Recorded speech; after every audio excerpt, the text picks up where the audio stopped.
Baik, sekarang kita lanjutkan ya pelajarannya. Kita membaca dulu ya. Tahukah kamu apa itu sabar? Sudahkah kamu mempraktekkannya dalam kehidupan sehari-hari? Bagaimana caranya? Yuk, kita baca dulu ya pelajarannya. Orang bisa disebut sabar dan tabah itu biasanya setelah mendapat ujian dan musibah. Musibah atau ujian itu pasti datang kepada setiap manusia.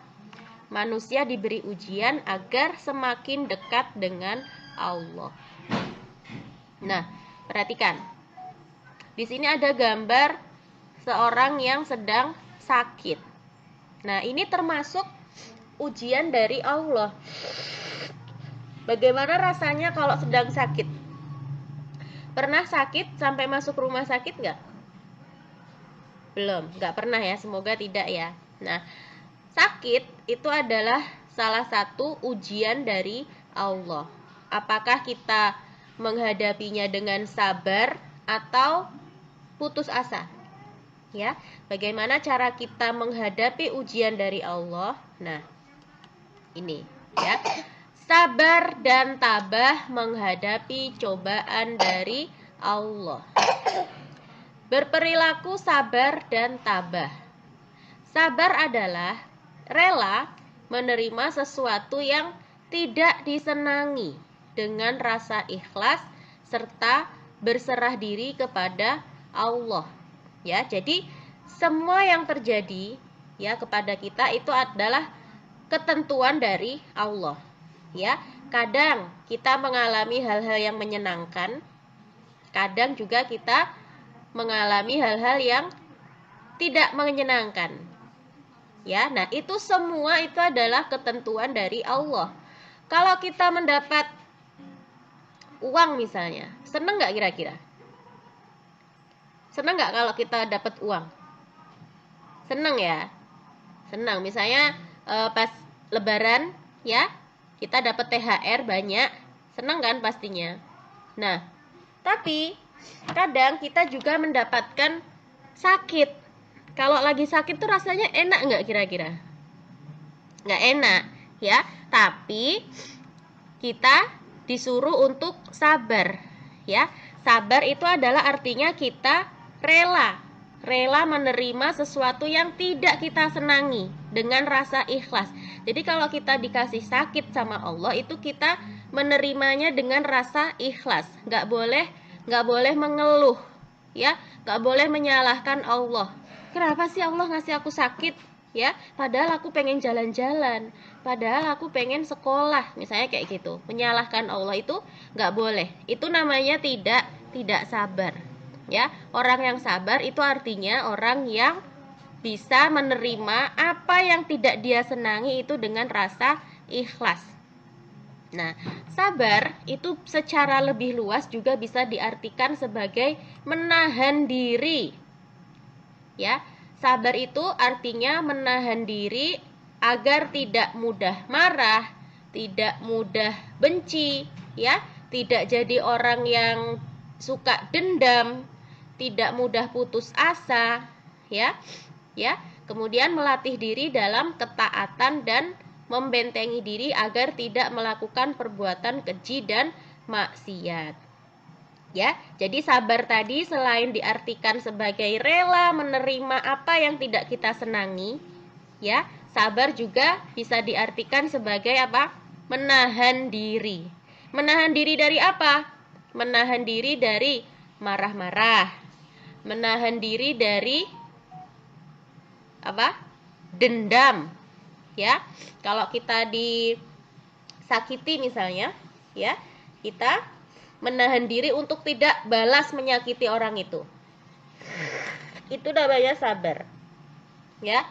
Misalnya ada orang yang ada anak yang suka ngejek. Ada anak yang suka ngejek misalnya. Apa aja? Misalnya, "Ih, kamu gendut. Ih, kamu apa misalnya?" Kayak gitulah ya, suka ngejek misalnya. "Kamu jelek, kamu gendut," misalnya kayak gitu. Ya, kita berusaha untuk menahan diri. Menahan diri dari apa? Menahan diri untuk tidak membalas. Ya, menahan diri untuk tidak membalas. Nah, itu berarti kita sudah apa?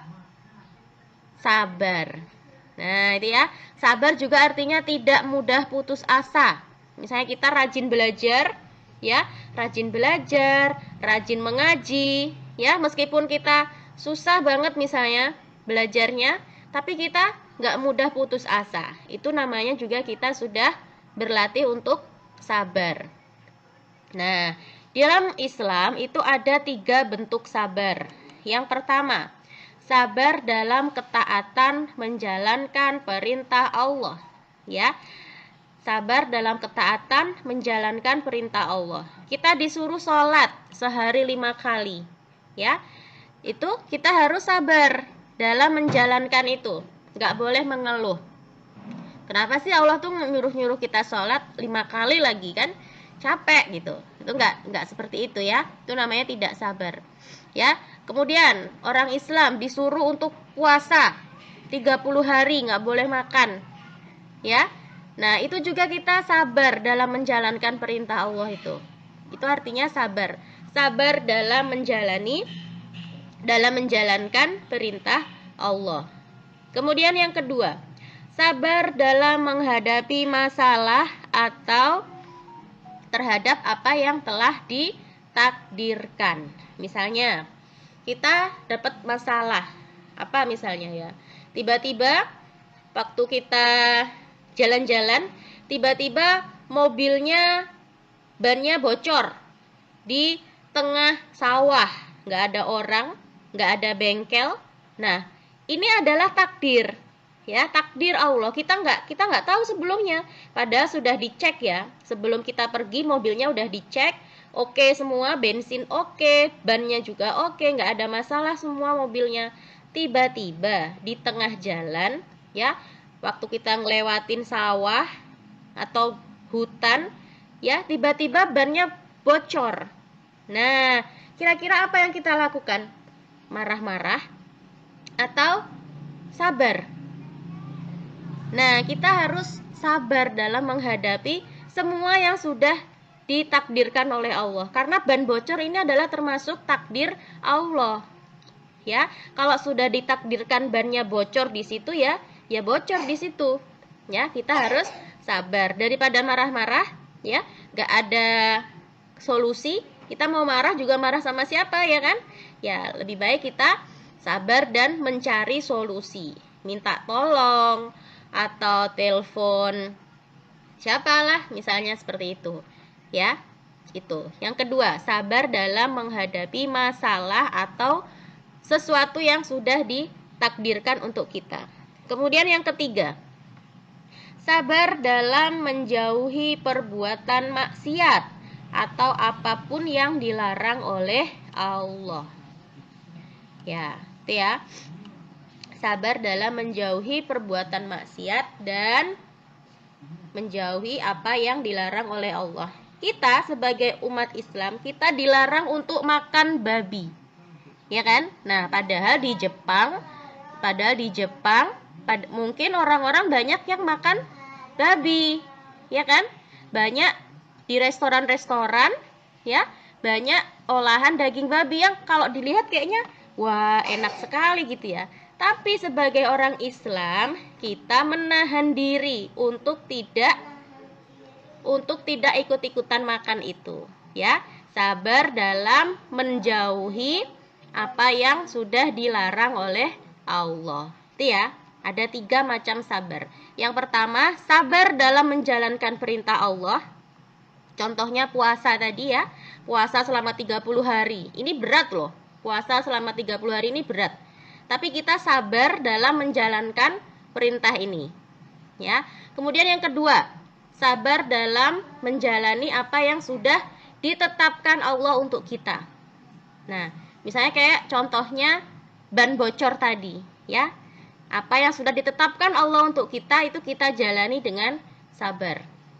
Kemudian yang ketiga, sabar dalam menjauhi larangan Allah. Misalnya kayak tadi makan daging babi ya, itu sesuatu yang dilarang oleh Allah. Jadi kita sabar dalam menaati ya, atau menjauhi larangan tadi itu. Itu ya. Kita lanjutkan dulu. Orang yang beriman hendaknya bersabar atas segala ujian, cobaan, dan musibah yang datang kepadanya. Percaya bahwa Allah tidak akan menguji hambanya di luar batas kemampuannya. Ketika mendapatkan cobaan, maka bersabar dan ikhlas dengan apa yang terjadi. Karena sesungguhnya Allah itu bersama dengan orang-orang yang sabar. Allah berfirman dalam surat Al-Baqarah ayat 153. A'udzu billahi minasyaitonir rajim. Ya ayyuhalladzina amanu ista'inu bis-sabri was-shalah. Innallaha ma'as-sabirin. Hai orang-orang yang beriman, jadikanlah sabar dan sholat sebagai penolongmu.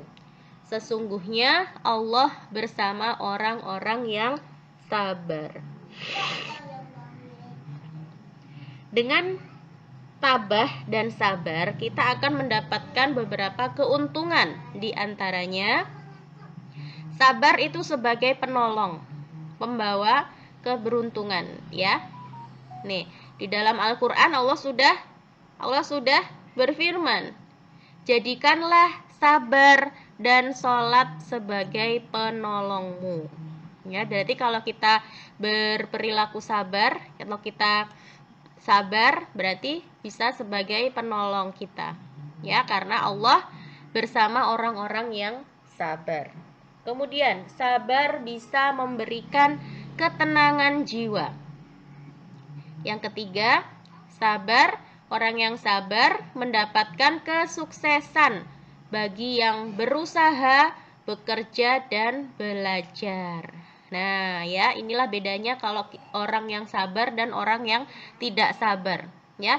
Setiap hari belajar, ya, sabar, belajar, kalau nggak bisa diulang lagi, ya.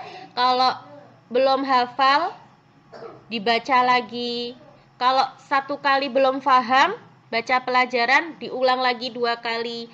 Kalau sudah baca buku 2 kali masih belum paham, diulang lagi 3 kali, ya. Kalau nggak paham-paham juga, nanya, ya, nanya sama Umi, nanya sama Abi, nanya sama gurunya, ya. Nah, itu contoh dari sifat sabar, ya. Pasti ada bedanya, anak yang sabar, anak yang rajin, sama anak yang malas dan gampang putus asa, ya. Pasti ada bedanya, ya. Oke. Hanya orang-orang sabar yang akan dicukupkan pahala tanpa batas, seperti yang dijanjikan oleh Allah dalam surat Az-Zumar ayat 10. A'udzu billahi minasyaitonir rajim. Innama yuwaffas sabiruna ajrahum bighairi hisab. Sesungguhnya hanya orang-orang yang bersabar yang dicukupkan pahala mereka tanpa batas. Nah, jadi orang yang sabar itu pahalanya tidak terbatas. Sekarang, bagaimana caranya agar kita selalu sabar dalam menghadapi cobaan? Gimana caranya kira-kira?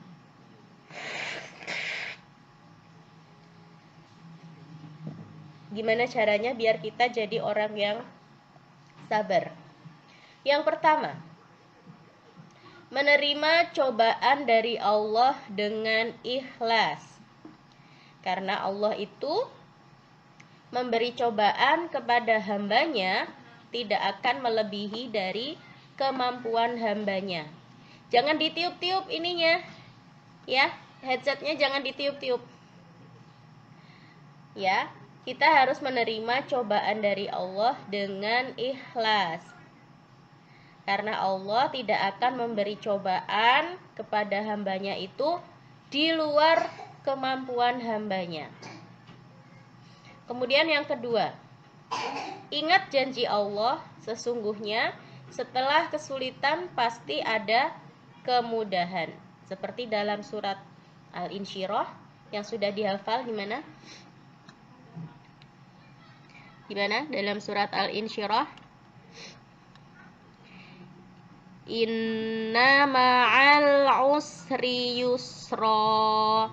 Sesungguhnya setelah kesulitan itu ada kemudahan. Ya, kita ingat bahwa kalau kita menghadapi kesulitan, janji Allah apa? Setelah kesulitan itu pasti ada kemudahan. Nah, itu bagaimana cara kita untuk bisa sabar. Ingat janji Allah bahwa setelah kesulitan pasti ada kemudahan. Kemudian yang ketiga, mengambil hikmah dari setiap cobaan yang menimpa. Sepahit apapun cobaan yang kita terima, pasti ada hikmah di baliknya. Tuh ya, kalau kita mendapatkan ujian, mendapatkan cobaan dari Allah itu pasti ada hikmahnya. Nggak mungkin Allah ngasih ujian itu biar apa? Biar kita naik kelas, ya. Kalau kita mau naik kelas aja di sekolah ada ujiannya dulu, ya nggak? Ada ujiannya dulu kalau kita mau naik kelas. Nah, begitu juga dengan Allah. Kalau Allah mau menaikkan derajat kita, mau menaikkan kelas kita, diuji dulu nih, ya. Kalau kita lulus ujian dari Allah, Allah akan menaikkan derajat kita, menaikkan kelas kita. Gitu ya. Jadi kita jadikan ujian itu sebagai proses untuk naik kelas. Nah, kemudian yang keempat, berdoa dan bertawakal. Kita harus yakin bahwa hanya Allah satu-satunya yang dapat memberi pertolongan dan jalan keluar dari semua cobaan yang kita hadapi. Ya. Misalnya kita sedang menghadapi cobaan, menghadapi ujian. Ya. Nah, kita minta tolongnya ke siapa? Ke Allah. Karena yang memberi kita cobaan Allah. Kita juga minta tolongnya sama Allah. Berdoa, bertawakal, meminta bantuan, meminta pertolongan hanya kepada Allah. Karena hanya Allah lah satu-satunya yang bisa memberikan jalan keluar atas semua cobaan yang kita hadapi. Gitu ya. Paham ya sampai sini ya? Hikmah. Sifat-sifat yang baik itu tidak dianugerahkan melainkan kepada orang-orang yang sabar, dan tidak dianugerahkan melainkan kepada orang-orang yang mempunyai keuntungan yang besar. Surat Fussilat ayat 35. Hai orang-orang yang beriman, jadikanlah sabar dan sholat sebagai penolongmu. Sesungguhnya Allah beserta orang-orang yang sabar. Quran surat Al-Baqarah ayat 153. Ayo mengingat, diingat-ingat. Ya, diingat-ingat ini. Jangan sampai berputus asa karena Allah memberi cobaan pada hambanya. Tidak akan melebihi dari kemampuan hambanya itu dalam menerima cobaan. Ya, diingat-ingat. Allah itu tidak akan memberi cobaan kepada seseorang di luar batas kemampuannya dia. Ya, kalau kita menerima ujian, ya, kalau kita menghadapi cobaan itu pasti Allah sudah tahu bahwa kita bisa menjalani itu. Gitu ya. Kita yakin bahwa sesudah kesulitan pasti ada kemudahan. Tuh ya. Rangkuman. Kita baca rangkuman, kesimpulannya. Kita harus berbuat sabar apabila mendapat cobaan dari Allah. Keuntungan sikap sabar diantaranya sabar sebagai penolong, pembawa keberuntungan. Sabar memberikan ketentraman jiwa, dan Orang yang sabar akan mendapatkan kesuksesan bagi yang berusaha, bekerja, dan belajar. Nah, kita juga harus meneladani kisah dari Bilal bin Rabah dalam kehidupan sehari-hari untuk mempertahankan keimanan kita dan keislaman kita. Ya. Paham ya sampai di sini ya? Baik. Cukup dulu ya pertemuan kita untuk hari ini ya. Insya Allah besok kita lanjutkan lagi dengan materi yang lain.